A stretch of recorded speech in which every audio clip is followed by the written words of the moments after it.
Hey everybody, how's it going? I had an issue with my 2018 Malibu.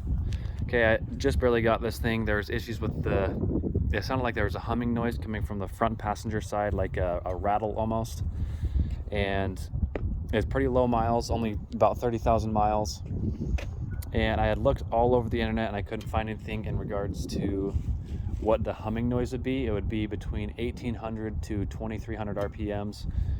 Typically when I was going about 75 miles an hour, it was the most annoying.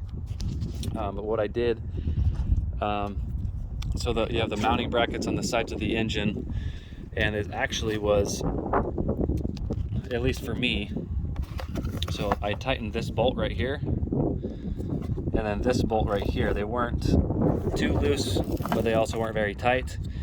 As simple and stupid as that sounds, I just removed the air filter, or the air intake, and I tightened those two bolts down, and that actually solved my issue. So I hope this was helpful to you guys.